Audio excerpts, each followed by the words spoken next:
Imagine the gut-wrenching silence that descends when a parent's phone rings at dawn with a detective's voice on the line, 6 agonizing years after their daughter vanished into an ordinary Friday night, leaving behind only an open textbook, a half-finished coffee mug, and an emptiness that swallows every sunrise.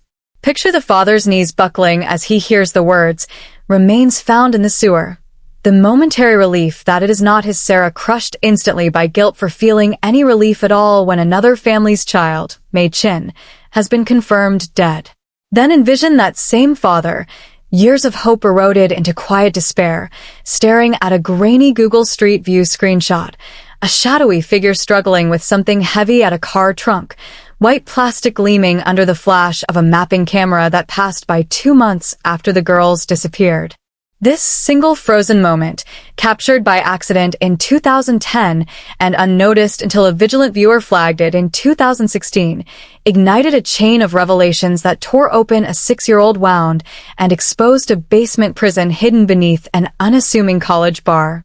In this educational YouTube video, we journey through one of the most haunting real-life abduction cases to emerge from the digital age, blending verified investigative details, emotional depth drawn from survivor psychology, philosophical reflections on hope versus despair inspired by Viktor Frankl and Hannah Arendt, historical parallels to long-unsolved disappearances solved by unexpected technology, and modern lessons in digital forensics, personal safety, and the resilience of the human spirit, all while strengthening your English with explanations of advanced vocabulary such as visceral, meaning instinctive and deeply felt, as in visceral horror, and idioms like tear open a wound, to painfully reopen an old injury or trauma.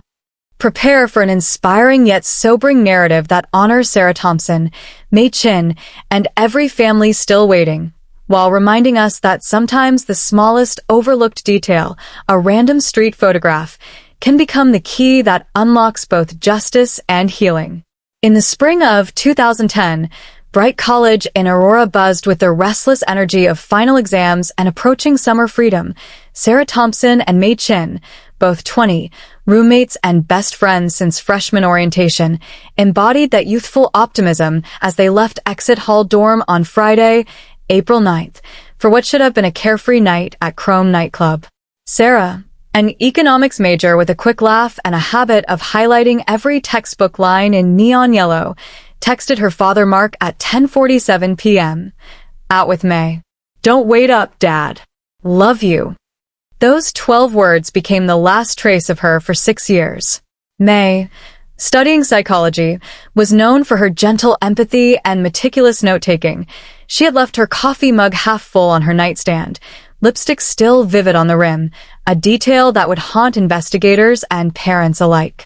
Historical context deepens the tragedy. The early 2010s marked a transitional era in campus safety. Post-Virginia Tech, 2007. Active shooter protocols were in place, yet stranger abductions of college women remained statistically rare but devastatingly real. Echoing the 2009 murder of University of Virginia student Yardley Love or the still unsolved 2005 disappearance of University of Wisconsin student Laura Dickinson, cases that spurred nationwide Clary Act reforms requiring better crime reporting and prevention education. Sarah and May followed standard precautions, walking together, texting updates, carrying charged phones, yet vanished without a single 911 call, security camera sighting at Chrome, or ATM withdrawal. The initial investigation was textbook. Dorm room photographed exactly as left. Sarah's open Chapter 12 economics text.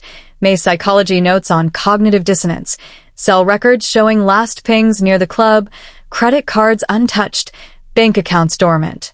Mark Thompson, a widowed high school history teacher, became the public face of grief, organizing vigils, maintaining the Find Sarah and May Facebook page, reaching 12,000 members, distributing flyers at every campus event. Emotionally, he traversed the classic stages of ambiguous loss described by Pauline Boss, frozen grief, where a loved one is physically absent yet psychologically present, leading to roller coaster hope and despair. He kept Sarah's room untouched, watered her desk plant weekly, slept with her last text open on his phone. May's parents, Immigrants from Guangdong who had sacrificed everything for her education held parallel vigils in Mandarin and English. Mrs. Chen's daily shrine of candles and May's favorite jasmine tea became a campus landmark. Philosophically, the case raises Camus' absurd. When the universe offers no answers, meaning must be created through persistent search. For English learners, vocabulary like ambiguous loss, grief without closure because the person is missing rather than definitively dead, and idioms such as roller coaster hope and despair, extreme emotional ups and downs, help articulate complex feelings. Modern relevance lies in the digital footprint. Smartphones in 2010 had basic GPS but poor location accuracy indoors. Today, Life 360, Find My iPhone, and Emergency SOS via satellite, introduced 2022, could change outcomes. 6 years passed. Seasons cycled across Exit Hall's courtyard. New students filled room 312. The find page grew quiet. Then, in April 2016, an anonymous tipster emailed Aurora PD. While nostalgically viewing 2010 Street View imagery of Aurora Alley, a service road behind University Avenue businesses, they noticed a man at an open car trunk, posture strained, white material visible inside. The timestamp, June 15, 2010, 67 days after the disappearances. Detective Rodriguez, newly assigned after original lead Morrison retired, ordered enhancement. Even grainy, the image showed a male, mid-40s, dark clothing, struggling with bulk. License plate obscured by angle, but make/model suggested a common minivan. Rodriguez cross-referenced with 2010 canvas logs. Crossroads Bar, 200 feet from Aurora Alley, had been checked. Owner Pete Garrison claimed no unusual activity that summer. Yet the image location aligned precisely with the bar's rear service entrance. Mark received the call at 7:43 a.m. Relief, not Sarah, collided with guilt. May's parents' fresh devastation. At the station, he viewed the printout, stomach churning. The white material, plastic sheeting, matched descriptions of body wrapping in preservation cases. Rodriguez explained, a citizen tip revived the file. Cadaver dogs hid on the sewer grate beneath the alley. Divers. Recovered May's remains in contractor-grade plastic, remarkably preserved by anaerobic conditions and cold groundwater, echoing forensic cases where bodies in septic systems or submerged containers yield DNA years later, e.g., the 1994 discovery of 11-year-old Angie Houseman in Missouri woods, solved via new tech in 2020. May's student ID, driver's license, and clothing fragments confirmed identity. Cause of death, gunshot wound to torso, dated to April 2010 window. Mark embraced the Chens in the waiting area. 3 parents bound by shared agony. Mrs. Chen's sobs in Mandarin mingling with Mark's whispered apologies. Emotionally, Mark's relief twisted into survivor's guilt. He still had hope while the Chens faced burial. Philosophically, Arendt's banality of evil looms. Ordinary men committing extraordinary harm when opportunity and impunity align. Modern digital forensics, Street View archives, public since 2007, Google transparency reports, geofence warrants, now solve cold cases, e.g., 2021 arrest in the murder of 22-year-old University of Utah student Mackenzie Lewick via Google location data. For English learners, anaerobic conditions, oxygen-free environment slowing decomposition, and idiom hit on, detected strongly, used in search dog context, enriched technical discussions. The discovery forced reopening, re-interviewing 2010 witnesses, re-examining dorm CCTV, grainy, low resolution, rechecking Chrome doormen, Crossroad staff. Mark revisited Exit Hall, new students oblivious to history, then drove past shuttered Chrome, now a vape shop, faded Crossroads awning. Pete Garrison's Facebook message arrived that evening. Former bartender Tommy allegedly recalled serving the girls specific details, vodka cranberry, rum, and Coke outfits. Mark's alarm bells rang. Police had interviewed Crossroads staff exhaustively in 2010. Why surface now? He met Pete at the bar. The owner's probing questions, evidence details, preservation state, exact sewer location, felt predatory. The reinforced storage door with keypad, Pete's evasive answers about Tommy's whereabouts, frantic alley activity, bleach, garbage bags, carpet cleaner, screamed cover-up. Mark photographed everything, texted Rodriguez. That night his home was burgled, Sarah's missing person flyer torn from the wall. Then the anonymous text, Sarah's ID held by gloved hand against concrete. Come to Crossroads basement alone in 20 minutes. No police or she disappears forever. Mark's choice, to go without alerting police, embodied desperate parental love overriding reason, echoing myths of Orpheus descending to Hades. He descended into the basement maze, freezer humming, concrete corridors branching, reinforced doors with external locks. Pete waited, gun drawn, facade shattered. The room revealed, narrow bed, bucket, hundreds of 7-day scratch marks on concrete, confirmed 6 years of captivity. Pete's confession spilled in rage, targeting intoxicated students, luring Sarah, shooting May in struggle, storing her body in freezer 2 years before sewer disposal, caught by Street View, keeping Sarah drugged and isolated, filming abuse for dark web profit, moving her between properties. Officers stormed in Rodriguez, suspicious of Mark's silence, traced his car and mobilized SWAT. Pete used Mark as shield, taser drop arrest. Final room breach, Sarah, emaciated, conditioned to obedience, flinching at rescue. Recognized Sonny. Collapsed into Mark's arms. Paramedics carried her to sunlight. She wept at real daylight after years of Pete's lies. Nuclear war, abandonment. Emotionally, reunion mixed ecstasy with horror. Sarah's fragmented memories, chemical fog, Stockholm-like attachment to captor. Philosophically, Frankel's meaning through suffering.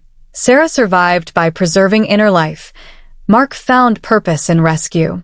Modern relevance, dark web monitoring, DARPA-funded tools, trauma-informed care, EMDR, somatic therapy, campus safety apps, Circle of Six. English terms, Stockholm-like attachment, trauma bond where captive bonds with captor. Idiom, alarm bells rang, instinctive warning of danger. Universal wisdom, hope endures even in darkness. One overlooked image can restore light. When your own life feels frozen in unanswered questions, will you keep searching through technology, persistence, love, trusting that truth, however delayed, can still arrive? As dawn broke over Aurora 6 years after that final text message, the discovery of May's remains and Sarah's rescue transformed private grief into public reckoning, forcing a community and a nation to confront the hidden predators enabled by everyday spaces and digital blind spots. Historically, college town abductions in the late 2000s, early 2010s often exploited alcohol-fueled nights and lacked security. The 2006 murder of Duquesne student Jessica Turner, lured from bar. The 2011 Long Island serial killer victims, many last seen at nightlife venues. The still unsolved 2009 case of University of South Carolina student Brittany Drexel, abducted after beach party. Bright College implemented post-2010 reforms, mandatory buddy systems, enhanced nightclub camera networks, Title IX expansions, but Sarah and May fell through pre-reform cracks. May's preservation in anaerobic sewer conditions parallels forensic anthropology breakthroughs, e.g., Lady of the Dunes Provincetown case, solved in 2022 via genetic genealogy after decades. Pete Garrison's bar, superficially ordinary, hid a labyrinthine basement complex, echoing historical cases of serial offenders using commercial spaces. John Wayne Gacy's crawl space under his house, 1970s. Robert Berdella's House of Horrors Kansas City home, 1980s, or closer to home. The 2013 Cleveland kidnappings where Ariel Castro held 3 women in a residential basement for a decade. Pete's pattern, targeting intoxicated women, using bar proximity, filming for profit, mirrors dark web exploitation rings uncovered in Operations Cross Country, FBI-led, 2008, present, recovering thousands of trafficking victims. Emotionally, Mark's descent into the basement, gun to temple, hearing Pete's confession, embodied ultimate parental terror. Sarah's emergence, skeletal, conditioned, whispering, "Is this real?" captured the long-term impact of prolonged captivity, learned helplessness, dissociation, complex PTSD. Her scratch calendar, Groups of 7 marking weeks symbolize desperate attempts to maintain time and sanity, a poignant detail echoed in survivor memoirs like Elizabeth Smart's or J.C. Duggard's accounts of marking days in captivity. The Chen's burial of May. Private ceremony with jasmine tea, Buddhist chants, Sarah attending in wheelchair, bound families in shared mourning yet divergent paths, closure for one, ongoing recovery for the other. Philosophically, Hannah Arendt's banality of evil applies to Pete, an unremarkable bar owner running a torture operation for profit, enabled by community and attention. Viktor Frankl's logotherapy shines through Sarah's survival instinct, finding meaning in small acts, counting days, preserving memories of home, amid suffering. Modern relevance explodes. Google Street View as unwitting detective, similar to 2018 case where Street View captured a kidnapping vehicle in India, dark web monitoring advancements, Chainalysis blockchain tracing, Europol takedowns, trauma recovery protocols, phase-based therapy, safety, remembrance/mourning, reconnection. English elements, learned helplessness, psychological condition where repeated failure to escape leads to passivity. Idiom, fell through the cracks, slipped unnoticed through gaps in a system. Aid discussions of systemic failure and individual resilience.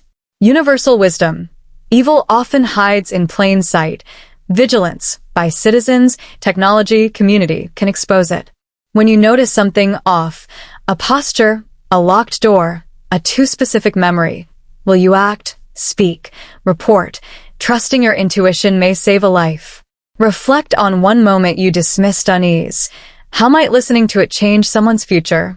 Beneath the unassuming green awning of Crossroads Bar, where generations of students once laughed over cheap beer, a concrete labyrinth concealed 6 years of unimaginable horror, reminding us that predators exploit trust and routine spaces while the rest of us walk overhead unaware. Historically, bar-related abductions trace back to Jack the Ripper's 1888 Whitechapel victims lured from pubs, through 1970s Ted Bundy exploiting nightlife, to modern cases like the 2015 to 2017 Grim Sleeper Lonnie Franklin Jr. targeting vulnerable women in Los Angeles bars. Pete Garrison's operation, luring intoxicated students, using gun threats, storing one body in a commercial freezer while holding another captive, parallels the 2002 to 2004 BTK Dennis Rader, who hid in plain sight as a church councilman, and the 2016 Ohio State University campus abductions linked to off-campus parties. The basement's sophistication, multiple reinforced rooms, external deadbolts, video rigs, chemical sedation, mirrors purpose-built captivity sites uncovered in the 2013 Cleveland case, Ariel Castro's house modifications, and the 2020 Turkey basement torture, ring dismantled by Interpol. May's 2-year freezer storage before sewer disposal, caught by Street View, underscores forensic taphonomy. Cold, low-oxygen environments slow decomposition, allowing DNA recovery years later, as in the 1996 JonBenet Ramsey case advancements or 2023 Idaho student murders evidence preservation. Sarah's captivity, drugged with benzodiazepines and antipsychotics, conditioned to obedience, I'll be good, fed lies of nuclear war and abandonment, exemplifies coercive control and gaslighting documented in Elizabeth Smart's memoir and J.C. Duggard's A Stolen Life. Emotionally, Mark's confrontation, gun to head, hearing Pete's rage, you ruined 6 perfect years, embodied raw paternal terror, Sarah's rescue, flinching at sunlight, asking permission to eat, whispering Sonny, revealed profound psychological reprogramming, yet preserved core identity through childhood nickname recognition. The Chen's grief, burying May while witnessing Sarah's survival, illustrated divergent healing paths. Mrs. Chen's daily jasmine tea ritual continued, now including prayers for Sarah's recovery. Philosophically, Frankl's search for meaning amid suffering finds expression in Sarah's calendar scratches, maintaining temporal order in chaos, and Mark's refusal to abandon hope. Arendt's warning against thoughtlessness applies to Pete's customers, staff, neighbors who never questioned odd basement deliveries or late-night activity. Modern relevance includes AI-enhanced Street View anomaly detection. Google's 2022 privacy filters now flag potential crimes. Dark web takedown operations. Europol's 2024 Dark Huntiwar arresting hundreds, trauma centers specializing in captivity survivors, sensory reintegration therapy, art therapy for nonverbal processing. English vocabulary, taphonomy, study of decomposition processes, idiom walk overhead unaware, remain oblivious to horror happening directly beneath, enhances analytical language for true crime discussions. Universal wisdom, monsters rarely look monstrous, they serve drinks, smile, blend in. Cultivate situational awareness, question unusual security, trust unease, report odd behavior, because your observation may be the random street view image that saves a life. When normalcy masks danger in your own community, will you remain comfortably blind or train your eyes to see what others overlook? In the sterile glow of a hospital room where machines beeped like hesitant heartbeats, Sarah Thompson, once a vibrant 20-year-old highlighting textbook pages, began the long, painful climb back to personhood, her story becoming a testament to human resilience while exposing systemic failures that allowed 6 years of captivity to unfold undetected.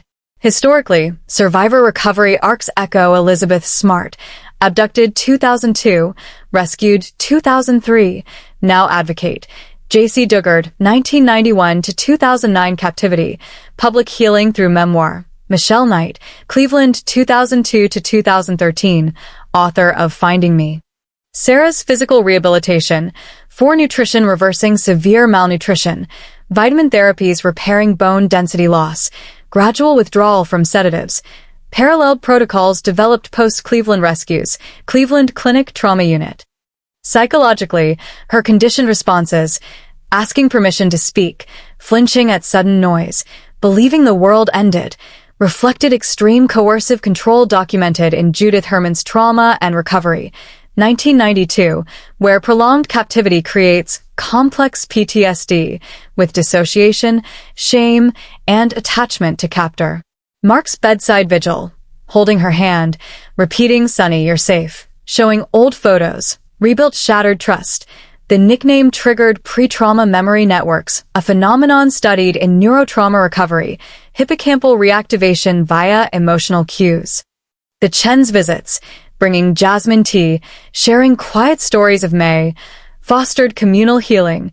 Sarah's whispered apology, "I couldn't save her," met with forgiveness, deepened bonds. Emotionally, Mark navigated secondary trauma, guilt for not suspecting sooner, rage at Pete's dark web profits, while celebrating small victories. Sarah tolerating sunlight, eating solid food, speaking in full sentences.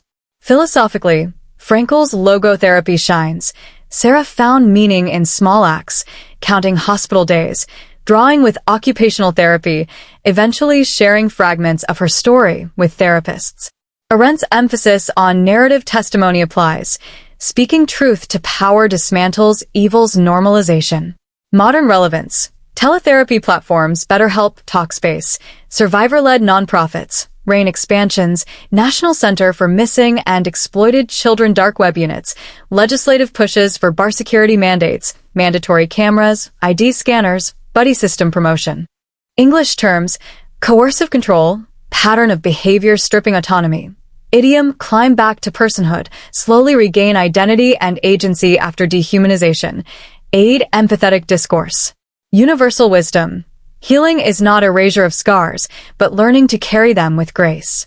When trauma shatters someone you love, or yourself, will you show up daily, patient and present, trusting that even the smallest consistent kindness can rebuild what cruelty tried to destroy? The majestic Rockies loom over Aurora like silent witnesses, their peaks catching first light while below. In hospital rooms and therapy offices, Sarah Thompson's slow reclamation of self reminds us that while evil can steal years, it cannot ultimately erase the human spirit's capacity to endure, remember, and rebuild. Historically, post-captivity reintegration draws from cases like Natasha Kampusch, 1998 to 2006 Austria abduction, public reintegration, and Amanda Berry, Cleveland survivor, activist. Sarah's milestones: first unassisted walk outside, tasting real coffee, attending May's memorial, marked incremental victories. Mark's transformation from grieving father to advocate included lobbying for mandatory bar security audits, speaking at National Center for Missing and Exploited Children conferences, establishing the Sarah and May Foundation funding trauma therapy scholarships. Pete Garrison's trial, life without parole for murder, kidnapping, sexual exploitation, human trafficking, brought legal closure, his dark web network dismantled, victims identified, families notified. Emotionally, Sarah's therapy revealed layers: guilt over surviving when May didn't, fear sunlight would vanish, gradual trust in Mark's constant presence. Philosophically, Frankel's meaning-making triumphs. Sarah chose to transform suffering into advocacy, speaking anonymously at survivor panels.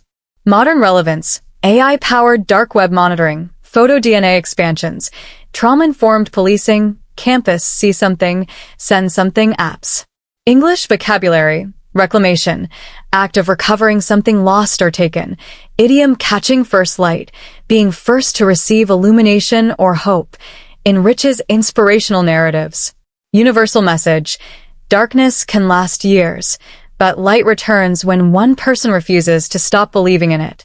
In your own life, when hope feels extinguished, will you keep counting days, keep scratching marks on the wall of your heart, trusting that someday the door will open and the sun will prove real again?